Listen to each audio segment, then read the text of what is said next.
अस्सलाम वालेकुम and welcome back again. कैसे हैं आप सब लोग? उम्मीद है कि सब खैरियत से होंगे, ठीक ठाक होंगे और सबके घरों में जी रमज़ान की तैयारियां ज़ोरों शोर से स्टार्ट हो चुकी हैं।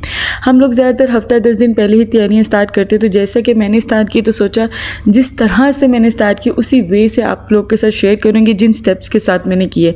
जैसे कि जब मैं ग्रॉसरी लेकर आई थी उसी दिन मैंने ये क्लिप रिकॉर्ड कर लिया, तो उसी दिन आते ही मैंने धनिया पुदीना जो है वो अपना सेट करके रख लिया था। जैसे धनिया की ये जो रूट्स होती हैं ना, मैं इनको कट कर लेती हूँ, जितने भी रोटन लीव्स होते हैं ना इसमें से मैं निकाल लेती हूँ और उसके बाद अच्छे से जो है धनिया को झाड़ लेती हूँ कि कोई भी रोटन लीफ है या मड वगैरह है वो निकल जाए। उसके बाद टिश्यू पेपर रख देती हूँ और इस तरीके से मैं जो है स्टोर कर लेती हूँ।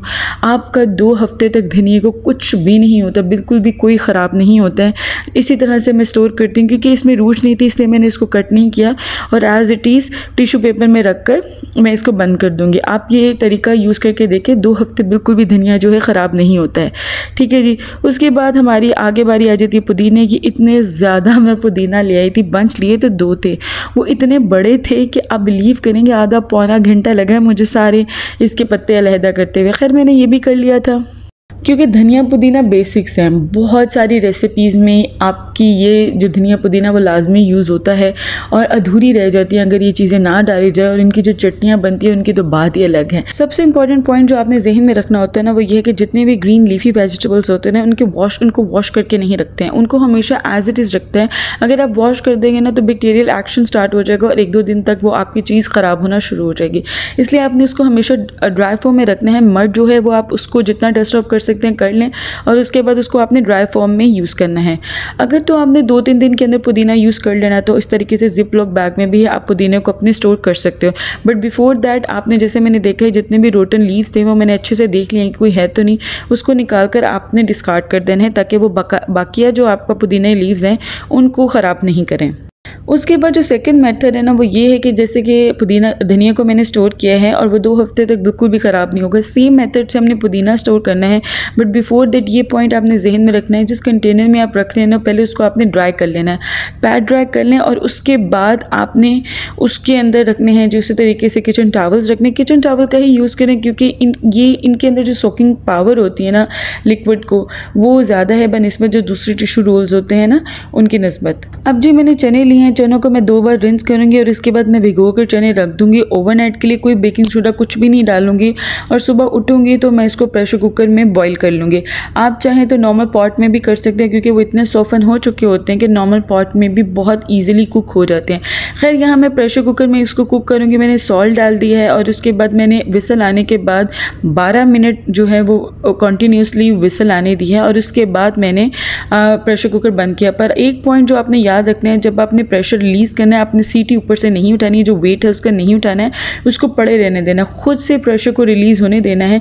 क्योंकि बाजू का ऐसे होता है जैसे चने ज़्यादा क्वांटिटी में होते हैं तो आप प्रेशर ऐसे जब वेट उठाते हैं ना एकदम से तो हो सकता है कि पानी भी साथ में बाहर आए, जैसे कि मेरे साथ हुआ था। इसलिए आप लोगों ने ऐसे नहीं करना है, प्रेशर खुद ही से रिलीज़ होने देना है। और उसके बाद कम से कम 2 घंटे के लिए अपनी चनों को ठंडे होने के लिए रख देना है। जब आपने स्ट्रेन कर लेना है तो उसको ठंडे होने के लिए 2 घंटे लाजमी रखना है। ठंडे आपने डालने, अगर आप गर्म डालेंगे ना स्टोर करेंगे तो वो वैसे नहीं रहेंगे और ख़राब भी बहुत जल्दी हो जाएंगे। और यहाँ मैं इंटेंशनली तौर पर 2 साइज़ के जिप लॉक बैग यूज़ कर रही हूँ ताकि मुझे अगर थोड़ी क्वांटिटी में भी चने लेने हैं तो मुझे सारे चने डिफ्रॉस्ट नहीं करने पड़े। मैं एक छोटा पैकेट लूँ, उसको डिफ्रॉस्ट करूँ और उसको यूज़ कर सकती हूँ। ठीक है जी। इस तरह से मैंने फ्रीजर्स में रखती जाऊँगी और स्टैक ऑन करती जाऊँगी अपने बैग्स स्टेप बाय स्टेप जैसे जैसे रेडी होते जाएंगे। मैंने 2 तरह से लहसुन को पील किया है। तो पहला तरीका तो ये था कि मैंने रात को लहसुन भिगो दिया था और सुबह उठ के मैंने इसको पील ऑफ कर लिया था। ये तो सिंपल मेथड है, मेरे ख्याल में सभी को पता होगा। इस तरह से पील ऑफ करके और उसके बाद आप इसको जिप लॉक बैग में स्टोर कर सकते हैं। अब जी अगला दिन था और अगले दिन जो मैं ग्रॉसरी कर आई थी उससे मैंने चीज़ें अपनी बनानी शुरू करनी थी और उसको कैसे स्टोर करना है तो वो मैं आप लोग के साथ शेयर करूँगी। मेरे पिकल्स ख़त्म हो गए थे इसलिए मैंने पिकल भी डालना था, तो उस लिहाज से भी मैं वेजिटेबल्स काफ़ी सारी लाई हुई थी, तो अब मैं वो भी डालूँगी इंशाल्लाह और आगे आपके साथ सब कुछ शेयर करूँगी। और ये पार्ट 1 है, आगे पार्ट 2 आएगा जिसमें मैं आपके साथ रेसिपीज़ भी शेयर करूँगी, इसलिए आपने कल की वीडियो भी लाजमी देखनी है। मैं उसमें इंशाल्लाह आपके साथ बहुत ही मज़े की रेसिपीज़ भी शेयर करूँगी। और यहाँ पर जो ग्रीन चिलीज़ मैंने ले ली है उनको मैं वॉश कर लूँगी और उसके बाद मैं उसको जितना भी एक्स्ट्रा पानी है वो स्ट्रेन कर लूँगी और उसके बाद मैं एक क्लॉथ लूँगी और उसके ऊपर इनको स्प्रेड कर दूँगी ताकि बिल्कुल ये ड्राई हो जाएंगे। अब मैं अपनी वेजिटेबल सारी पील कर लूँगी जो भी मुझे पिकल के लिए चाहिए। मैं बिल्कुल उसी तरह से आपको शो कर रही हूँ जैसे कि मैं काम कर रही थी, ताकि आपके साथ ये शेयर कर सकूँ जब बहुत ज़्यादा काम होता है तो किस तरीके से मैं ऑर्गेनाइज्ड वे से चलती हूँ। पहले मैं सारी पीलिंग कर लेती हूँ, जो चीज़ें धो के रखनी है, ड्राई होने के लिए रखनी है वो कर लेती हूँ, स्टेप बाय स्टेप चलती हूँ। इस तरीके से आपका बहुत ज़्यादा काम जो होता है ना बड़ी ऑर्गेनाइज्ड वे से हो जाता है। तो इस तरह से जितने भी गंद वाला काम था, जितना भी कचरे वाला काम था वो मैंने पहले कर लिया। लाइक पीलिंग, आपको पता है बहुत ज़्यादा गंद डाल देती है किचन में, इसलिए सबसे पहले मैंने पील किया और इस तरह से मैं पील करती हूँ सिंक में ताकि जितना भी कचरा है वो सिंक के अंदर जाए और नीचे नहीं गिरे। अब ये सेकंड मेथड है गार्लिक को पील करने का, जो कि इंटरनेट से देखा गया है। मुझे बिनिश ने बताया था कि उसने नेट पे देखा है, तो आप भी ये करके देखिएगा। यहाँ मैंने एक सारी जो क्लोव्स है वो अलहदा कर लिए हैं गार्लिक के, और उसके ऊपर मैंने उबलता हुआ खौलता हुआ पानी डाला है और इस तरह लिड लगा के मैं 2 मिनट के लिए इसको रख दूँगी। ठीक है जी, जितनी देर में मैंने उसको रखा है उतनी देर में मैं अपना पुदीना ले लूँगी। और ये आप देखें बिल्कुल ऐसे लग रहा है आज ही मैंने पुदीना रखा है। ये 3 दिन के बाद मैंने पुदीना यूज़ किया है। देखें बिल्कुल फ्रेश है जैसे मैंने उस दिन रखा था, इसलिए 2 हफ्ते इसको कुछ भी नहीं होता। बाजू का 2 हफ्ते से ऊपर भी हो जाता है और धनिया पुदीना ख़राब नहीं होता जिस तरह से मैं स्टोर करती हूँ। और आप ये मट्टी चेक करें कितनी ज़्यादा पुदीने में मट्टी थी। इसको मैंने 2 से 3 बार रिंस किया, फिर जाके मेरा पुदीना बिल्कुल क्लीन हुआ है। और ये देखें जी धनिया भी बिल्कुल फ्रेश है और ऐसे लग रहा है अभी आपने स्टोर किया है। इस तरह से आप लोग भी ज़रूर स्टोर करिएगा, 2 हफ्ते तक बिल्कुल आपका धनिया पुदीना ख़राब नहीं होगा। हाँ, बट ये है कि आप लोग थोड़ा सा चेक एंड बैलेंस रखते रहा करें। जब भी आप खोलें धनिया यूज़ करने के लिए तो एक बार चेक कर लिया करें कि कोई रोटन लीफ तो नहीं है, तो और उसको डिस्कार्ड कर दिया करें।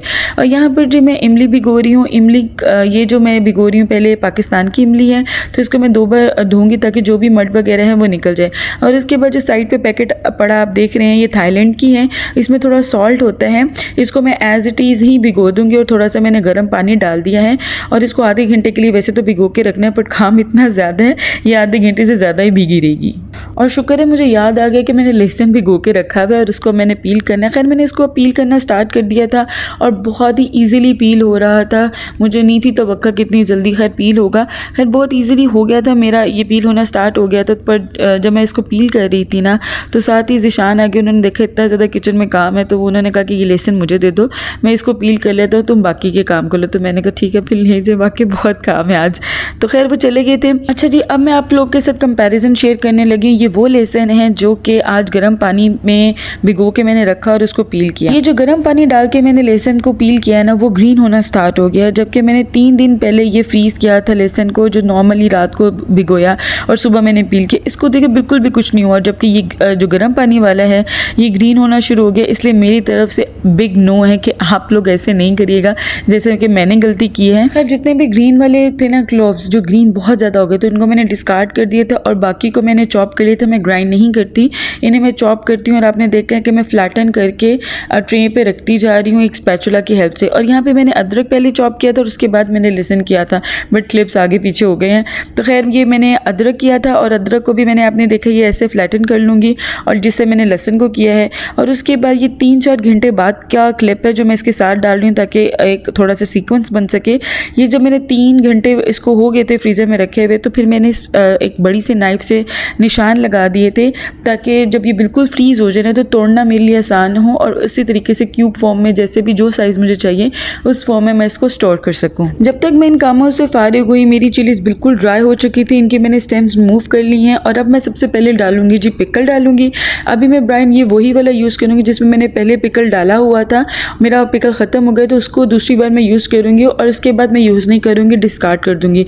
ब्राइन उसे कहते हैं जिसमें आप अपना पिकल बनाते हो ना, उसको कहते हैं। तो इसमें मैंने सिर्फ विनेगर यूज़ किया हुआ था और सॉल्ट एंड नथिंग एल्स, जिसमें आपने पानी नहीं डालना, सिर्फ आपने विनेगर और सॉल्ट डालना है और इसको आपने स्टोर कर लेना है। मैं पिकल्स की डिटेल वीडियो जो मैंने बनाई हुई पिकल्स पर वो मैं लिंक डिस्क्रिप्शन बॉक्स में डाल दूँगी, अगर आप देखना चाहें तो लाजमी देखिए। इसमें डिटेल तरीके से मैंने बताया कि मैं पिकल्स कैसे स्टोर करती हूँ।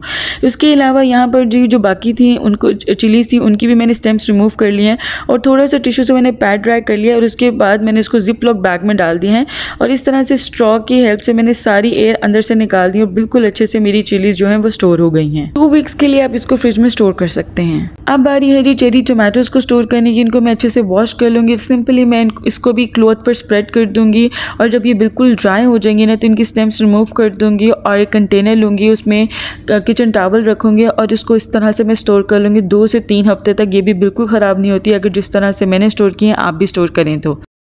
70% काम मेरा किचन का डन हो चुका हुआ था, तो साथ साथ जी अब किचन की सफाई भी चल रही थी। यहाँ पर जी मेरा फॉयल चेंज होने वाला था स्टोव का, इसलिए मैंने वो स्टोव का फॉयल चेंज किया और ये मैंने डीग्रीज़र लिया। डीग्रीज़र के साथ मैं इसकी जो ग्रिल्स हैं या रैंक्स हैं जो भी आप इन्हें कहते हैं वो मैं साफ़ करें तो बहुत ईजिली क्लीन हो जाती हैं। आपको जो है वो स्पॉन्ज लेकर इसको रगड़ना नहीं पड़ता, सिंपली आप डीग्रीज़र लगाएं तो बहुत ईजिली आपकी ये जो है वो ग्रीस फ्री हो जाती हैं ग्रिल्स। ठीक है जी, उसके बाद मैंने इनको रख लिया है। जो दूसरा पिकल मैंने प्रिपेयर करना है उसके लिए मैं ब्राइन यहाँ पे प्रिपेयर कर रही हूँ। यहाँ पे मैंने फ्रेश लेमन जूस लिया है, यानी जो लेमन घर पे हैं उसको मैंने प्रेस करके जो है उसका जूस निकाल लिया है और वो मैंने यहाँ पे यूज़ किया और 2 कप मैंने यहाँ पानी डाले हैं।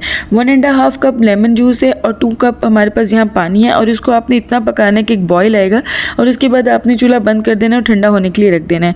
और यहाँ पर जो शामी कबाब फ्राई हो रहे हैं क्योंकि जी शौकत भाई आए थे तो फिर मैंने उनको कहा कि आप बैठ जाओ, मैं आपको खाना सर्व करती हूँ, साथ ज़िशान को भी खाना सर्व कर देती हूँ। तो यहाँ पर जी साथ रोटियाँ बन रही हैं और साथ जी शामी कबाब फ्राई करके दिए, साथ दाल पड़ी हुई थी, मैं इनको दाल सर्व करूँगी। और यहाँ पर जो मैं नमाज़ पढ़ने चली गई थी और मेरा कैमरा ऑन रह गया था और बिनिश रोटियाँ बना रही थी तो थोड़ा सा मैंने वो क्लिप भी डाल दिया। खैर मैं नमाज़ पढ़कर वापस आई तो खाना वगैरह वो लोग खा चुके थे तो मैं बर्तन वगैरह धोने लगी, ये रैंक साफ़ किया। वो चीज़ें करने के बाद मैं वापस अपने काम पर लगी, जैसे कि मैंने जी पिकअप प्रिपेयर करना था। तो अब ये जी मैंने मूली काट ली है क्योंकि मेरा बहुत ज़्यादा दिल कर रहा था इसका जो है पिकल बनाने का। और ये मैं लेमन वाला बना रही हूँ, जो मैंने अभी ब्राइन प्रिपेयर किया वो वाला बनाऊंगी। इसमें मैं विनेगर बिल्कुल भी ऐड नहीं करूँगी। ठीक है जी, इसमें मैंने कैरेट्स डाली हैं, मैंने रेडिश डाला है और अब मैं लूँगी जी वाइट अनियन। वाइट अनियन ही इसमें मैं डालती हूँ, पर्पल वाला जो या पिंक अनियन जो होता है ना वो नहीं मज़े का लगता। इसको भी मैंने स्लाइसर की हेल्प से स्लाइस कर लिया है और इन सबको मैं एक जार में डाल दूँगी। और उसके बाद मेरा ब्राइन जो ठंडा हो चुका है तो उसमें मैंने 1.5 टीस्पून डाला है जी नमक का और उसको मैं जार के अंदर डाल दूँगी और इसको ऐसे लिड लगा दूँगी, थोड़ा सा हिलाऊंगी जलाऊँगी और मेरा जो है पिकल प्रिपेयर हो चुका है। अब इसको मैं फ्रिज में रख दूँगी और जब मुझे चाहिए होगा तो मैं इसको यूज़ कर सकती हूँ। वैसे 2 दिन में ही लेमन वाला प्रिपेयर हो जाता है। और ये दूसरा वाला मैं प्रिपेयर करी हूँ विनेगर वाला, ये पहले वाला ही है, इसमें थोड़ा सा पहले पड़ा हुआ था, उसी में मैंने थोड़ी सी कैरेट्स और डाली हैं, विनेगर डाल रही हूँ और जी पानी डाल रही हूँ और सॉल्ट डाल रही हूँ, मिक्स करूँगी और जी मेरा ये वाला पिकल भी प्रिपेयर हो गया है। इसमें मैंने कुछ भी बॉईल करके नहीं डाला है, सिंपल पीने वाला जो पानी है वो डाला है, विनेगर डाला है और सॉल्ट डाली और जी ये पिकल भी प्रिपेयर हो गया। अब बारी है जी क्यूकम्बर्स की। क्यूकम्बर्स को मैंने इस तरीके से काट लूँगी, लंबा लंबा काटूंगी। आप जिस फॉर्म में भी काटना चाहते हैं you can entirely cut in that particular shape. तो मुझे लंबी लंबी फॉर्म में चाहिए क्योंकि शवरमा और चिकन रैप्स में मैं ज़्यादातर पिकल ये वाला यूज़ करती हूँ, तो इसलिए मैं इसको इस फॉर्म में डालूंगी। और इसमें भी मैं सिर्फ विनेगर डालूंगी, 1 कप मैंने विनेगर डाला है और उसके बाद रिमेनिंग मैंने पानी डाला है।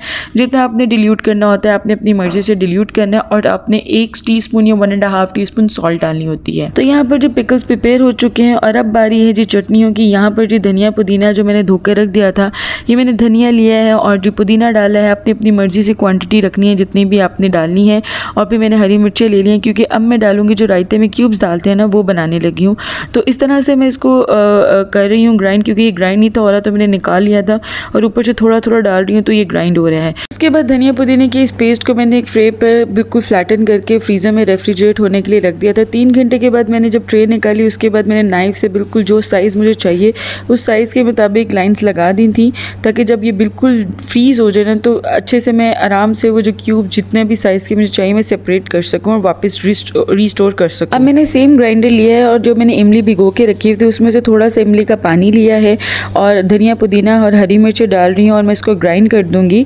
मैं बना रही हूँ पुदीने की खट्टी वाली चटनी, बट मैं टमाटर और नमक डालना तो भूल गई थी। फिर मैंने एक बड़ा साइज़ का टमाटर इसके अंदर डाल रही हूँ और नमक डाल रही हूँ और फिर से ग्राइंड करूँगी और मेरी चटनी बनके रेडी हो जाएगी। सेकंड पार्ट इंशाल्लाह कल अपलोड करूँगी क्योंकि ये वीडियो ऑलरेडी बहुत लंबी हो चुकी थी, इसलिए मिलते हैं आपसे अगले वीडियो में।